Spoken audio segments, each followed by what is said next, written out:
Welcome back to all of you my friends and students। आज preposition का part 4 हम लोग पढ़ेंगे। कल आपको पार्ट 3 बताए थे जिसमें एट और इन का हम प्रयोग बताए थे। इन का प्रयोग आपको नोट पॉइंट 2 हम बता दिए थे। अब इनका नोट पॉइंट हम 3 समझेंगे। रूल नंबर 7 का नोट पॉइंट 3 को समझेंगे। कल हम बताए थे रे बाबू कि निम्नलिखित शब्दों के पहले इन का प्रयोग किया जाता है। अब हम लोग नोट पॉइंट 3 को समझेंगे। कौन से और ऐसे शब्द हैं, कौन से ऐसे शब्द हैं जिनके साथ इनका प्रयोग होगा, किसके साथ और इनका प्रयोग होगा, जो अब हम समझेंगे। देखिए यहाँ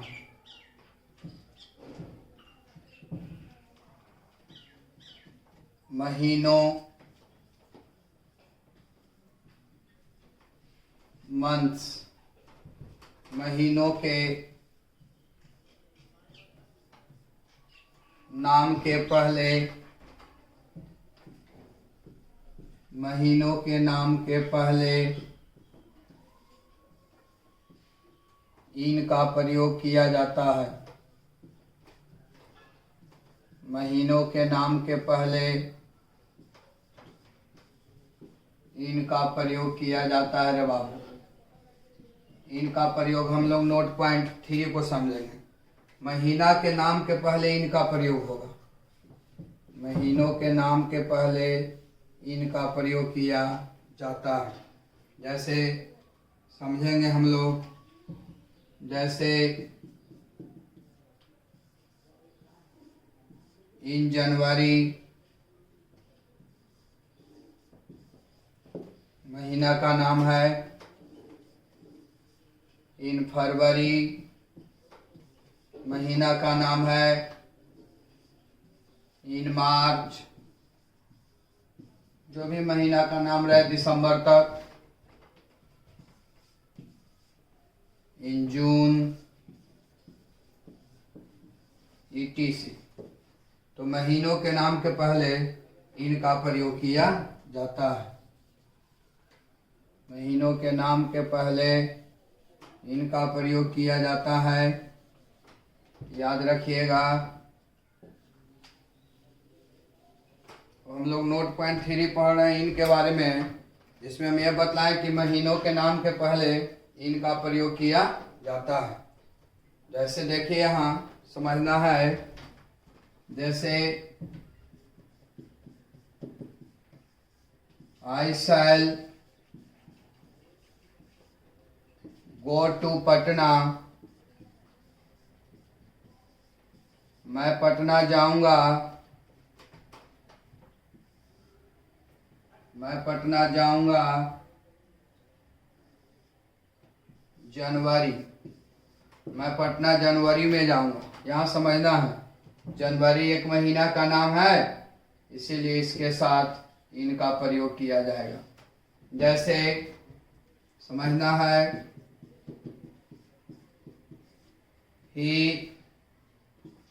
he can go to Mumbai, he can go to Mumbai, वह मुंबई जा सकता है। इन मार्च, इन मार्च, वह मार्च में मुंबई जा सकता है। तो मार्च एक महीना का नाम है, इसलिए इसके साथ इन का प्रयोग किया गया है। जैसे सुनीता, सुनीता गोज टू कोलकाता, सुनीता कोलकाता जाती है। सुनीता कोलकाता जाती है, समझना बाबू। जून, जून में, जून एक महीना का नाम है, इसीलिए यहाँ पर हम इन का प्रयोग करेंगे। तो हम लोग ये सीखे रे बाबू कि महीना के नाम के पहले इन का प्रयोग किया जाता है, जैसे इन जनवरी, इन फरवरी, इन मार्च, इन जून, जो भी महीना का नाम हो, यानी दिसंबर तक। जैसे आई शैल गो टू पटना इन जनवरी, मैं जनवरी में पटना जाऊंगा। जनवरी एक महीना का नाम था, इसीलिए इसके साथ यहाँ पर इन का प्रयोग किया गया है। जैसे he can go to Mumbai, वह मुंबई जा सकता है मार्च में। मार्च एक महीना का नाम है, इसलिए इसके साथ इन का प्रयोग किया गया है। जैसे सुनीता गोज टू कोलकाता, सुनीता कोलकाता जाती है जून में। जून एक महीना का नाम है, इसलिए इसके साथ इन का प्रयोग किया गया है। अब हम लोग नोट पॉइंट 4 को समझेंगे। देखिए अब हम लोग रोल नंबर 7 का नोट पॉइंट 4 को समझेंगे। नोट पॉइंट 4 क्या कहता है रे बाबू, उसके बारे में हम लोग जानेंगे और किसके साथ इन का प्रयोग होगा।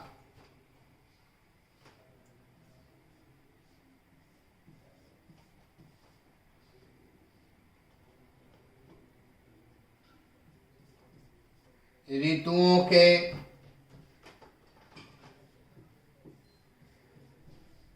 नामों के पहले या ऋतुओं के नाम के पहले इन का प्रयोग किया जाता है।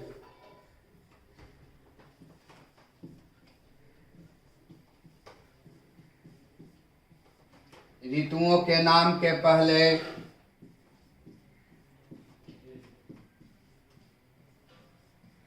इनका प्रयोग किया जाता है। अब समझेंगे।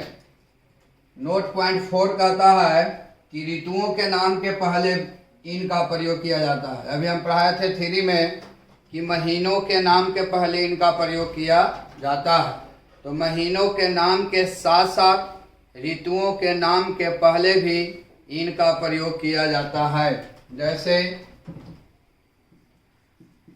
समझना है बाबू, जैसे इन विंटर मतलब जाड़ा में, इन समर गर्मी में, इन स्प्रिंग बसंत में, इन ऑटम पतझड़ में, इन ऑटम। तो ऋतुओं के नाम के पहले भी इन का प्रयोग किया जाता है। ऋतुओं के नाम के पहले इन का प्रयोग किया जाता है, याद रखना है। ऋतुओं के नाम के पहले भी इन का प्रयोग किया जाता है।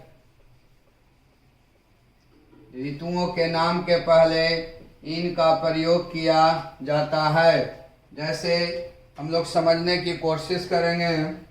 जैसे Radha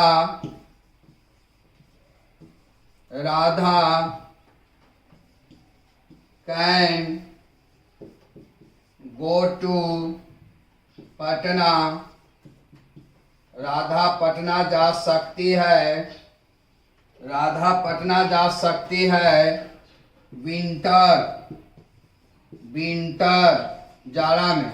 Radha can go to Patna winter, Radha Patna जा सकती है जाड़ा में। तो विंटर देखिए एक ऋतु का नाम है, इसीलिए इसके साथ इन का प्रयोग किया जाएगा। जैसे देखो यहाँ समझना है, जैसे गौरव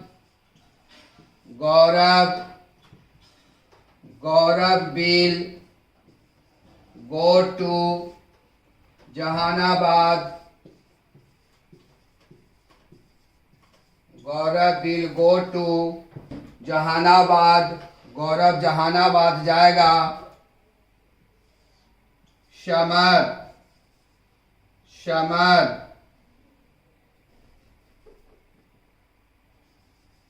समर अब देखिए यहाँ समर एक ऋतु का नाम है, इसीलिए इसके साथ इन का प्रयोग किया जाएगा। तो आप हमेशा याद रखिएगा कि ऋतुओं के नाम के पहले भी इन का प्रयोग किया जाता है। महीना के नाम के पहले भी इनका प्रयोग करना है और ऋतुओं के नाम के पहले भी इनका प्रयोग किया जाता है। जैसे in winter, in summer, in spring, in autumn, है ना। इन विंटर मतलब जाड़ा, इन समर मतलब गर्मी, इन स्प्रिंग मतलब बसंत, इन ऑटम मतलब पतझड़। जैसे Radha can go to Patna, Radha Patna जा सकती है इन विंटर, जाड़ा में। जैसे Gaurav will go to Jehanabad, Gaurav Jehanabad जाएगा इन समर, गर्मी में। अब हम लोग रूल नंबर 8 को समझेंगे। हम लोग 8 को अब समझेंगे। रूल नंबर 8 समझना रे बाबू। दिक्कत रहे कमेंट करके पूछना है। एमंग, एमंग का मतलब के बीच में।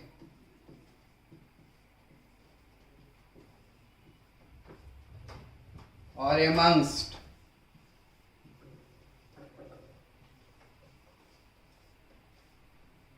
एमंगस्ट के बीच में,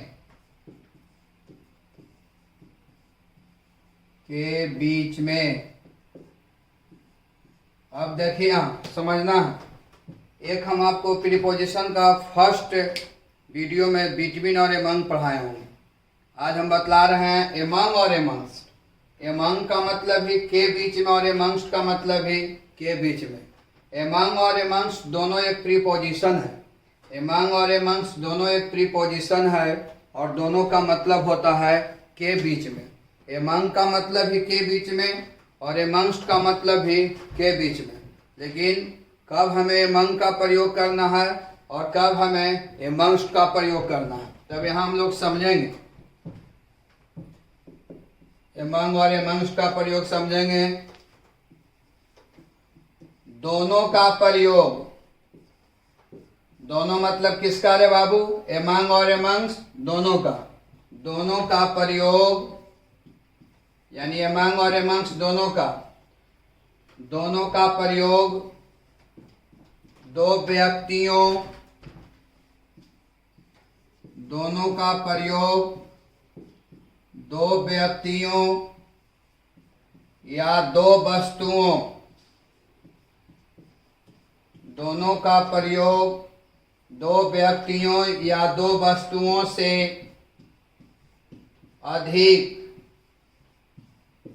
अधिक के बीच में किया जाता है, के बीच में किया जाता है। अब यहां समझेंगे एमंग और एमंगस्ट दोनों का प्रयोग दो व्यक्तियों और दो वस्तुओं से अधिक के बीच में किया जाता है।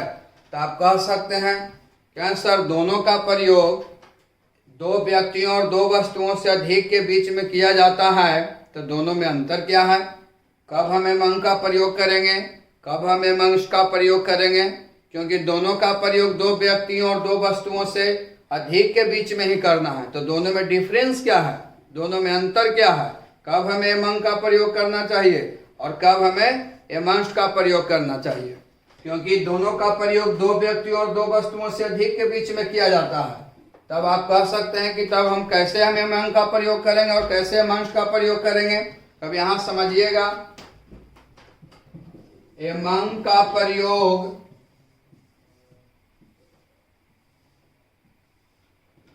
एमंग का प्रयोग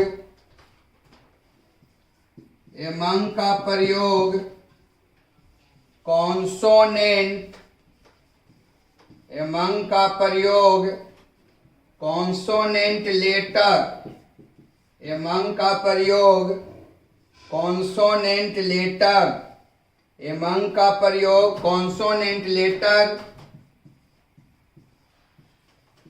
के पहले किया जाता है,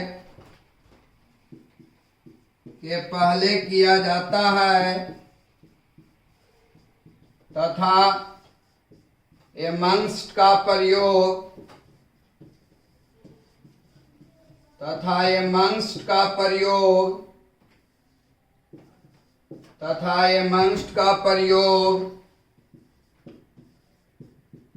वॉवेल लेटर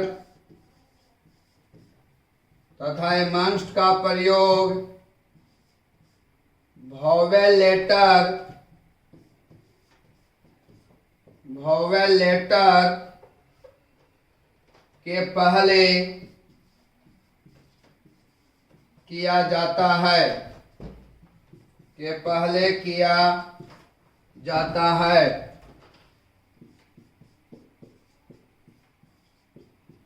समझना पहले, एमंग और एमंग्स दोनों एक प्रीपोजिशन है और दोनों का प्रयोग दो व्यक्तियों और दो वस्तुओं से अधिक के बीच में करना है।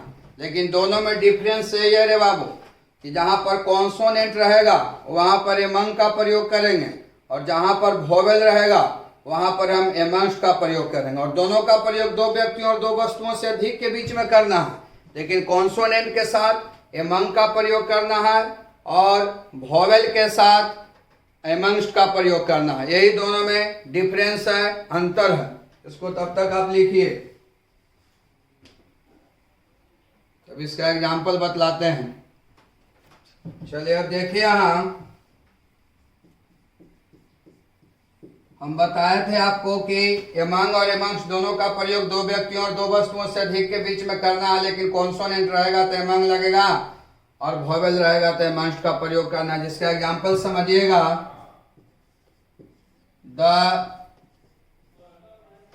the property was divided, संपत्ति बांटा गया,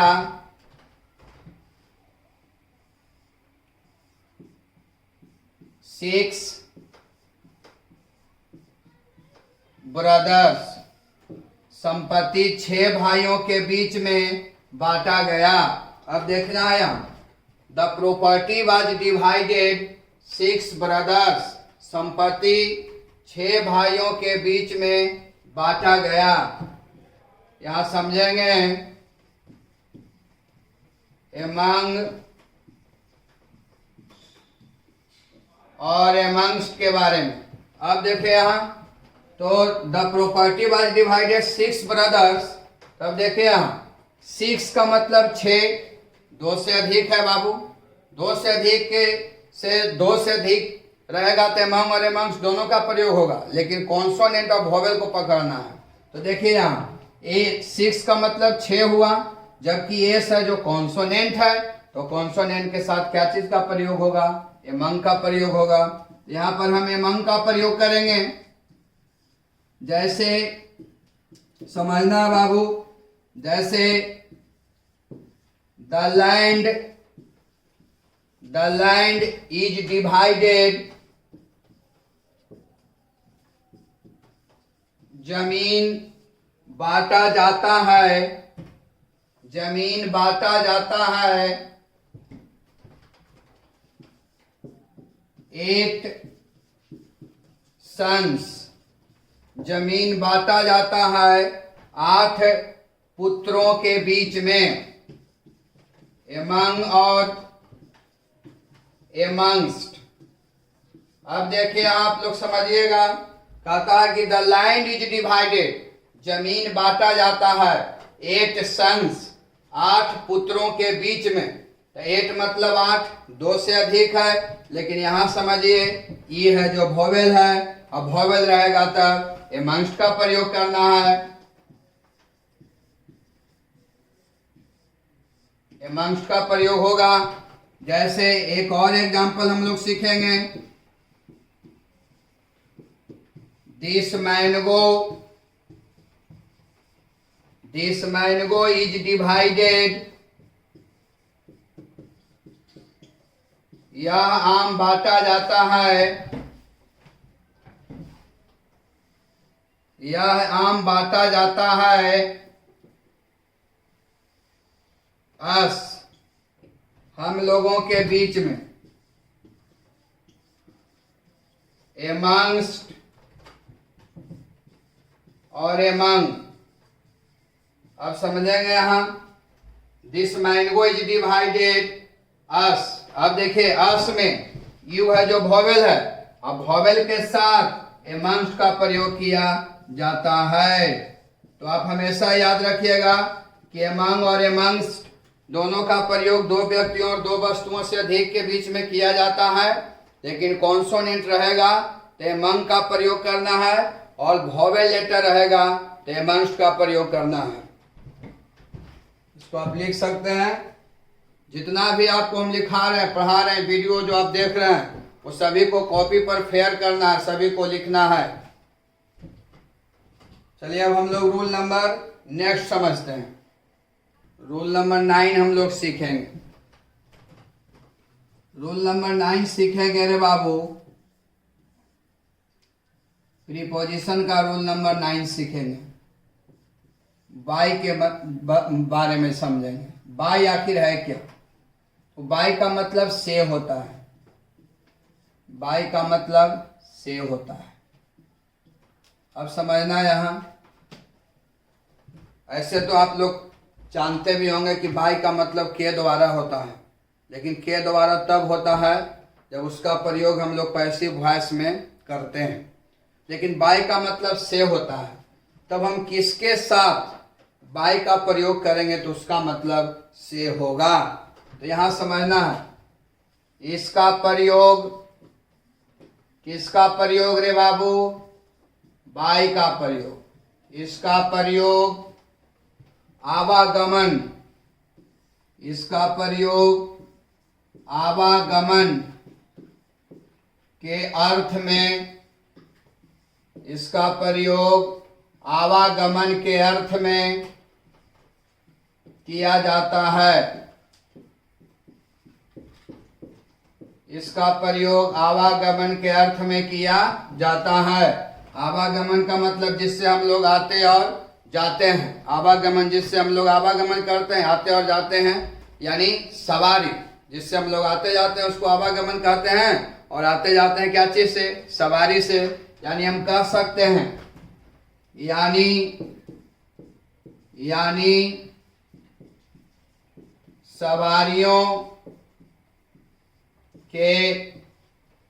सवारियों के नाम के पहले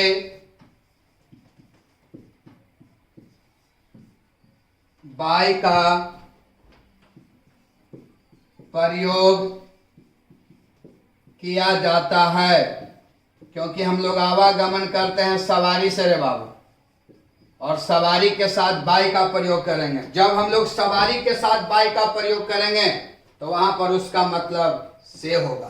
तो आप हमेशा याद रखिएगा कि जिससे हम लोग आवागमन करते हैं, जिससे हम सवारी कहते हैं, सवारियों के साथ बाय का प्रयोग किया जाता है। जब हम लोग सवारी के साथ बाय का प्रयोग करेंगे तब उसका मतलब से होगा। जैसे बाय कार, कार से, कार एक सवारी है जिससे हम लोग आवागमन करते हैं। बाय जीप, जीप से, जैसे बाय टैक्सी, टैक्सी से, टैक्सी भी एक सवारी है रे बाबू। बाय ट्रेन, ट्रेन से, ट्रेन एक सवारी है। जैसे बाय प्लेन, प्लेन से, प्लेन भी एक सवारी है। बाय साइकिल, साइकिल से, साइकिल भी एक सवारी है रे बाबू। By scooter, by scooter, scooter से, by motorcycle, by motorcycle, motorcycle से। तो जितने भी सवारी हैं, सवारी के साथ बाय का प्रयोग किया जाता है। जैसे बाय बस, बाय बस, बस से, बाय ऑटो, ऑटो से। तो जितने भी सवारी हैं, सवारी के साथ बाय का प्रयोग किया जाता है। बाय का मतलब से तब होगा जब इसका प्रयोग आवागमन के अर्थ में किया जाता है, और आवागमन का मतलब जिससे हम लोग आते और जाते हैं, यानी सवारियों के नाम के पहले बाय का प्रयोग किया जाता है। जैसे by car, by jeep, jeep से, बाय टैक्सी, टैक्सी से, बाय ट्रेन, ट्रेन से, बाय प्लेन, प्लेन से, बाय साइकिल, साइकिल से, बाय स्कूटर, स्कूटर से, बाय मोटरसाइकिल, मोटरसाइकिल से, बाय बस, बस से, बाय ऑटो, ऑटो से। यानी सवारियों के साथ बाय का प्रयोग किया जाता है। जब हम लोग सवारी के साथ बाय का प्रयोग करेंगे तब उसका मतलब से होता है। अब इसका हम एग्जाम्पल समझेंगे। एग्जाम्पल इसका समझ जाइए।